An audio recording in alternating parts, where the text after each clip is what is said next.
Zipline, le Mac qui carbure à la culture. Embarquement à bord d'Epicycle, le conte fabuleux et haut perché de la compagnie de voltige aérienne Cirque Vost. Stéphane Chaudezeg, maestro français du tatouage réaliste, nous ouvre les portes de son atelier parisien, le temps d'un duo père-fils. De l'électro, du swing et du jazz manouche, c'est le cocktail détonnant servi par le groupe Caravan Palace au théâtre du Prisme.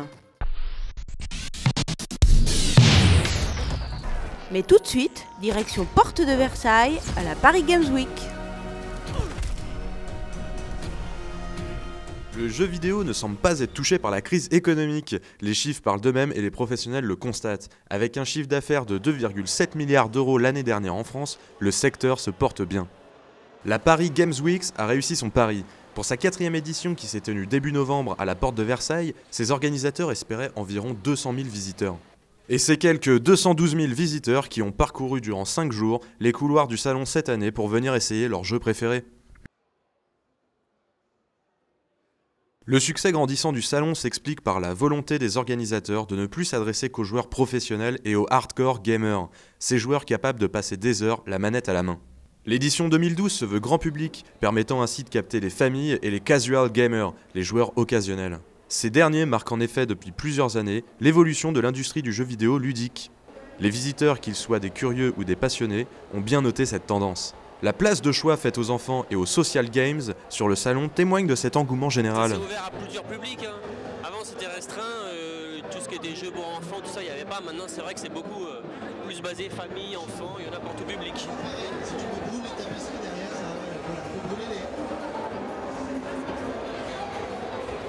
À partir de 4 ans, on peut commencer à jouer. Les créateurs de jeux se mettent à la portée de tout le monde, à la portée de toutes les bourses.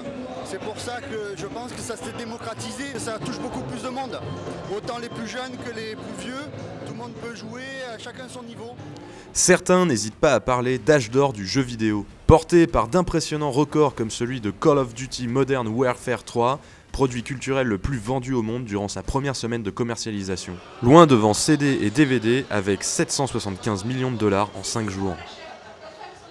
C'est la meilleure époque en fait, là on est vraiment dans l'art et le développement du jeu et en fait ça ramène de plus en plus de personnes, de plus en plus jeunes et c'est intéressant. Un succès qui ne se dément pas, puisque les organisateurs de la Paris Games Week ont déjà annoncé une surface beaucoup plus grande pour accueillir lors de son édition 2013 toujours plus de visiteurs.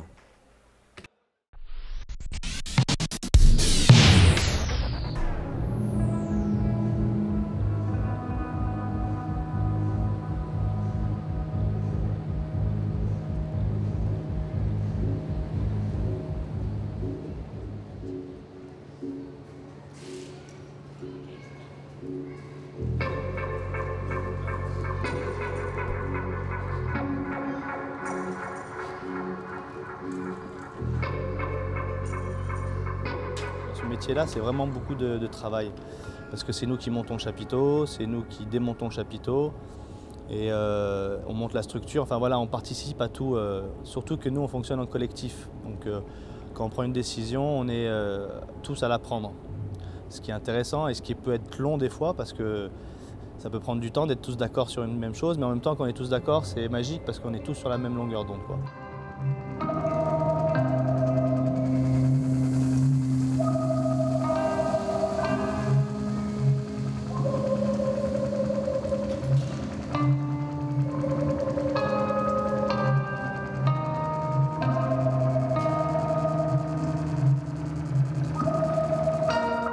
On a monté Epicycle en s'inspirant beaucoup du monde de la bande dessinée, en s'inspirant de films comme Delicatessen ou La Cité des Enfants Perdus de Caro et Jeunet.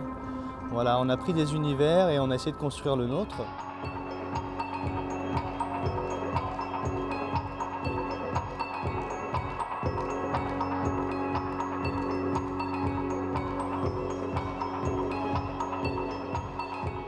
Ça tourne autour de la voltige aérienne, mais il n'y a pas que ça, effectivement. Il y a d'autres émotions, il y a beaucoup de poésie.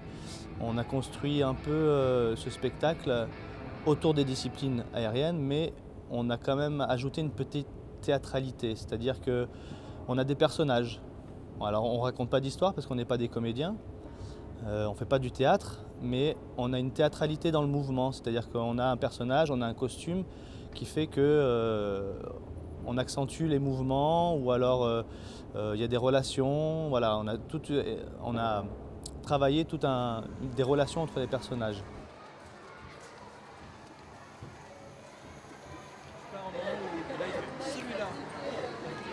On a tous un peu des spécialités. Donc moi je suis porteur, il y a des voltigeurs, donc il y en a qui volent et d'autres qui les rattrapent et qui les envoient. Donc on est 3 porteurs pour 4 voltigeurs.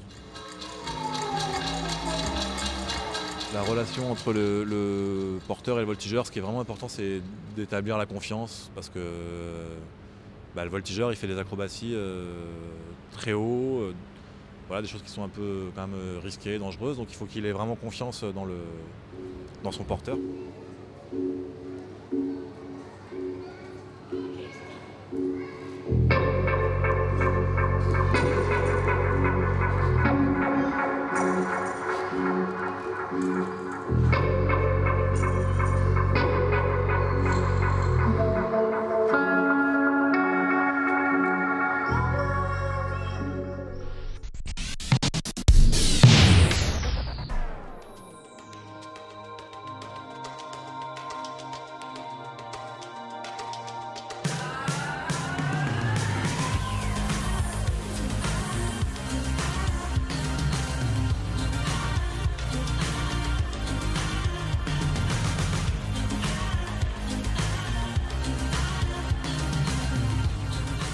Tatoueur, on apprend toujours à l'être, on le devient avec les années, je pense, l'expérience, comme tout métier.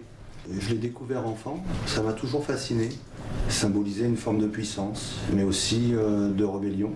Il n'y avait pas de possibilité d'apprendre le métier. Je pense que chacun a fait comme il pouvait, du mieux qu'il puisse le faire, et ça nous a montré au fil des années des images qui ont évolué et d'un style graphique très primaire, selon moi. On est arrivé à une élaboration où on peut parler maintenant d'un concept artistique et des artistes qui se sont spécialisés avec les années dans le réalisme, dans la couleur, dans le non figuratif, l'abstrait, le cubisme, etc.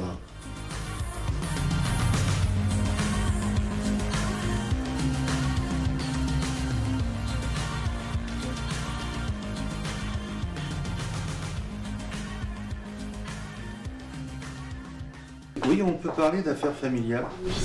On peut dire que mon frère aîné, Patrick, est tatoueur, ainsi que ses enfants.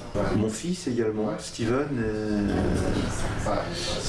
comme notre père, était tatoueur.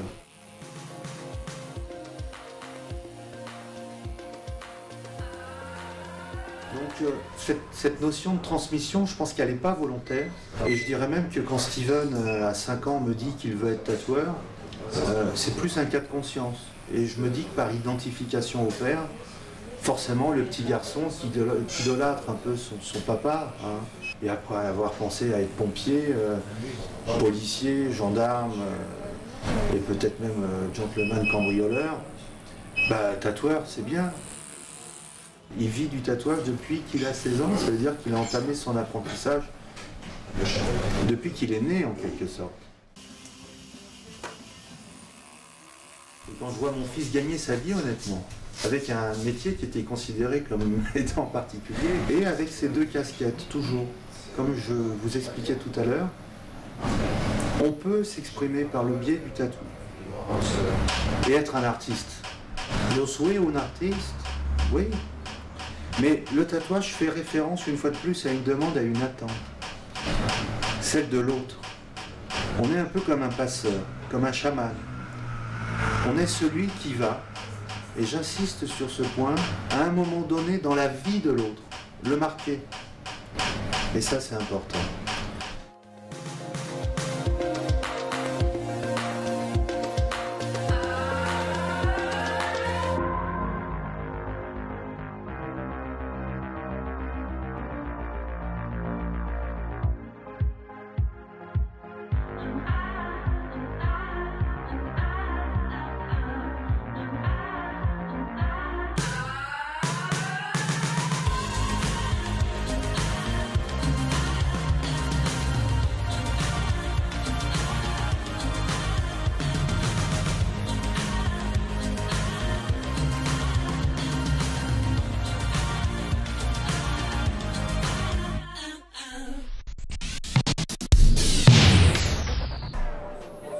Nous sommes au Prisme à Elancourt et c'est une des escales de la tournée européenne du groupe Caravan Palace à l'occasion de la sortie de leur deuxième album, Panique. Un son unique, le groupe mélange l'énergie de la techno et les mélodies manouches. En gros, Caravan Palace, c'est une guinguette en bord de Marne, remplie de clubbers excités.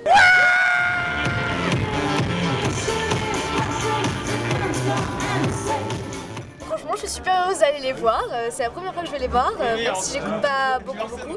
Moi, je suis contente aussi, je connais depuis un moment et quand notre prof nous a dit qu'on venait les voir avec la classe, j'étais trop heureuse. Il paraît qu'il y a du jazz manouche, ça swing, ça jazz, c'est bon pour moi.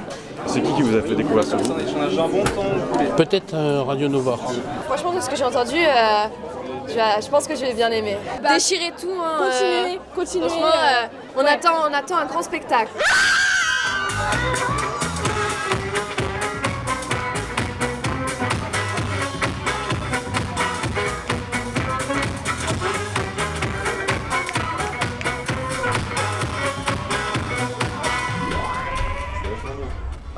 Caravan Palace, c'est surtout la rencontre entre trois gars accros aux manouches autour de la BO d'un film pornographique muet. Le projet n'ayant malheureusement pas abouti, Caravan Palace est né. Nous sommes allés à la rencontre des membres fondateurs Charles, Arnaud et Toustou. Ouais, en fait c'était une volonté sur ce deuxième album. Parce qu'on trouvait que sur le premier, il y avait les samples, il y avait le son à la fois le son ancien, mais quand les vrais instruments arrivaient, genre ça devient un peu technique, mais ils sortaient un peu du mix. Donc on bidouille dans tous les sens. Donc quelquefois, par exemple une partie de guitare, on la joue normalement, puis on se dit ouais bon ça ressemble à de la guitare. Donc en fait, on va détuner le morceau, le ralentir, on enregistre la partie de guitare genre 2 tons en dessous, lentement, et après on l'accélère, on la passe dans un haut-parleur dégueulasse avec un micro devant, ce genre de choses. Puis au bout d'un moment, quand ça commence vraiment à ressembler à plus grand chose, c'est là où ça nous plaît. Ouais, puis on fait la même chose avec les voix aussi. On utilise des samples de voix, on fait aussi chanter Zoé, notre chanteuse, sur laquelle on rajoute un effet un peu crado, de façon gramophone, quoi, tu vois. Et donc ouais, ça nous plaît, ce son d'époque. Et après c'est vrai que le deuxième album il sonne plus électronique, mais c'était pas calculé. Mais c'est vrai qu'aussi on écoute plus de musique électronique que de jazz, en tout cas sur ce deuxième album. Après sur le troisième ce sera peut-être l'inverse. Peut-être qu'il n'y aura plus d'électronique. Non, ce serait dommage. Moi j'y crois pas des masses, ça. Ouais.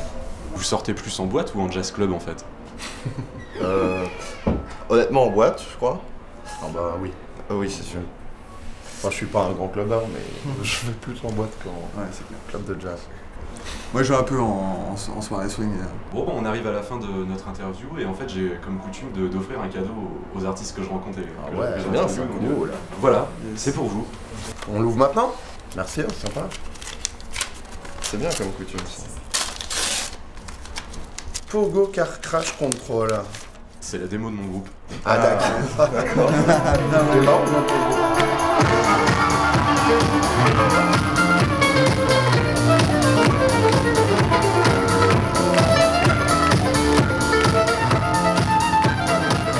Lady Offline, c'est fini pour aujourd'hui. Rendez-vous le mois prochain pour un nouveau numéro.